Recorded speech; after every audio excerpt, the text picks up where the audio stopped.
大家好，上一條片我介紹咗香港公營醫療新舊收費嘅對比，今日我哋嚟睇下醫療收費減免或豁免制度嘅重大更新。呢啲新指引會喺明年1月1號開始實施。呢部分主要講減免資格同埋實際例子。醫療費用減免要睇申請人嘅入息同埋資產，係要做經濟審查先有機會批。減免機制係以家庭作為單位去做經濟評估嘅基礎，只會計你同你一齊住嘅核心家庭成員嘅收入同資產，用嚟做呢個經濟審查。首先，我哋要搞清楚咩叫家庭。病人會根據佢係唔係受供養人嚟分類。咁點算係受供養人呢？受供養人即係未婚人士，而且符合兩個條件之一，未夠18歲或者18至25歲之間，而且讀緊全日制課程。唔符合以上條件嘅病人就會歸類為非受供養人。屬於受供養嘅病人，家庭包括病人自己、同住嘅父母或者法定監護人，同埋同樣係受供養嘅兄弟姊妹。非受供養嘅病人，呢個情況就複雜啲。如果已婚，家庭淨係包括病人自己、同住嘅配偶同埋屬於受供養嘅仔女。留意啊，唔包同住嘅父母或者兄弟姊妹。如果未婚，唔理佢有冇同父母住，病人都會當做一人家庭。為咗加強援助，尤其係幫冇其他支援嘅單身人士，經濟限額大幅放寬咗。收入限額以前係家庭住戶每月入息中位數嘅75%，而家2人或以上家庭放寬到每月入息中位數，而1人家庭就更加放寬到每月入息中位數嘅150%。資產限額標準放寬到同申請公屋嘅資產限額一樣。圖表節錄於醫管局喺2025年11月發出嘅文件，以2025年第二季入息中位數，以家庭人數計算出150%、100%同埋75%嘅收入上限。圖表亦都顯示唔同人數嘅家庭，包括冇長者成員、1位或2位長者成員嘅資產上限。請注意，圖表入邊所有數字都只係參考，因為入息中位數同埋公屋資產淨值限額會不時更新，最終批核結果以審批嗰陣時嘅準則為準。留意啊，收入包括人工、花紅、租金、退休金，仲有其他人俾嘅定期資助或者補助，例如家用。而資產就包括銀行存款、所有保險計劃同埋投資，好似股票、債券呢啲。資產範圍仲包括代其他人管理嘅資產，借咗俾其他人嘅錢，託付咗其他人管理嘅資產，同埋物業、地皮、車位同車，唔理係自己用定係出租。最重要嘅一點係病人同埋佢哋家庭成員共同自住嘅第一間物業係唔會計入資產限額之內。好，我哋用實例嚟睇下究竟點樣計法。實例1 ，18歲未婚在職人士。呢個例子係一位18歲未婚在職人士，同父母同埋兄弟姊妹一齊住。病人已經滿18歲，屬於非受供養人士，會當做1人家庭。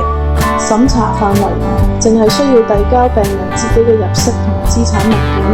審查結果，家庭總收入12,500蚊，佢唔符合全額減免，入息高過7,500蚊，但就符合部分減免資格，入息低過15,000蚊，而且符合資產限額對於29,100,000，所以病人符合部分減免資格。實例2 ，28歲已婚在職人士。病人28歲已婚，同配偶、父母同埋兄弟姊妹一齊住。病人係非受供養人士，因為佢已婚，家庭淨係包括病人自己同配偶，但唔包父母同兄弟姊妹，當做2人家庭。審查範圍淨係需要遞交病人自己同埋配偶嘅入息同埋資產文件。財務狀況，家庭總收入25,000蚊，資產係一架價值15萬嘅車。審批結果唔符合全額減免，高過17,250蚊，但係符合部分減免資格，低過23,000蚊，而且符合資產限額，所以病人只符合部分減免資格。實例3 ，50歲已婚在職人士。呢個例子係50歲病人同配偶，一個已婚嘅仔同佢太太，仲有2個未成年仔女一齊住。病人係非受供養人士，家庭定義淨係計病人自己、配偶同埋2個未成年受供養仔女，所以當做4人家庭。審查範圍淨係需要遞交病人自己同配偶嘅入息同資產文件。財務狀況，家庭總收入係入息30,085蚊，加埋個仔俾嘅家用4,900蚊，總共34,985蚊。資產總值750萬，自住物業700萬加，銀行存款50萬。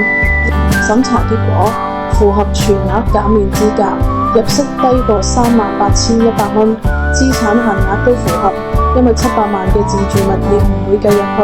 實際計到嘅資產，銀行存款50萬係低過60萬，所以病人符合全額減免資格。最後嚟睇實例性，病人係一位80歲長者，同75歲配偶一齊住。病人會當做非受供養嘅2人家庭。財務狀況，家庭總收入係年金15,085蚊，加埋仔女俾嘅家用5,000蚊，總共20,085蚊。資產總值1,100萬，自住物業1,000萬加銀行存款100萬。審查範圍需要遞交病人自己同配偶嘅入息同資產文件。審批結果唔符合全額減免，但符合部分減免資格，入息低過23,000蚊。但留意啊，呢個例子資產限額唔符合，因為扣咗自住物業之後，仲有銀行存款100萬，超過咗73萬嘅資產上限，所以病人唔符合減免資格。如果你想自己評估，可以透過呢個連結或者2維碼進入經濟審查計算程式進行自我評估。我用例子3做咗一次評估，得出相同嘅答案。嚟到最後，我哋講下部分減免點運作，邊啲人可以自動豁免同埋申請流程。部分減免唔係完全唔使錢，政府會根據申請人嘅收入同資產情況，補助一定比例嘅總醫療費用。申請人實際要俾嘅錢會低過全面自費。如果收費仍然超過申請人嘅負擔能力，申請人都可以揾醫務社會工作者提供個別援助。有3類人唔使申請自動得到豁免，淨係喺睇醫生嗰陣出示相關證明就可以自動全免醫療費用，包括領取綜援嘅人士、領取長者生活津貼、長生津，而且年滿75歲嘅長者、12歲以下嘅小朋友。另外，對於社會上有困難嘅人，例如突然失業或者遇到災難，可以個別申請酌情處理。申請醫療費用減免有3種主要途徑，你可以親身去醫院或者診所嘅醫務社會服務部辦理，帶埋身份證、收入同埋資產證明文件，即日可以攞到初步結果。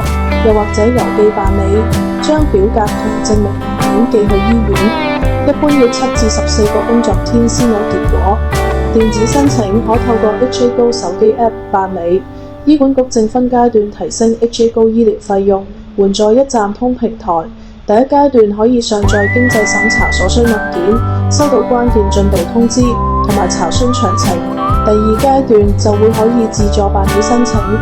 如果大家都中意我1連2集詳細介紹公營醫療服務收費改革，請你點讚、分享同埋訂閱我嘅頻道，記得撳個鐘仔，有新片就會通知你，俾啲鼓勵我，等我繼續做多啲有資訊性嘅視頻分享俾大家。多謝收睇，拜拜。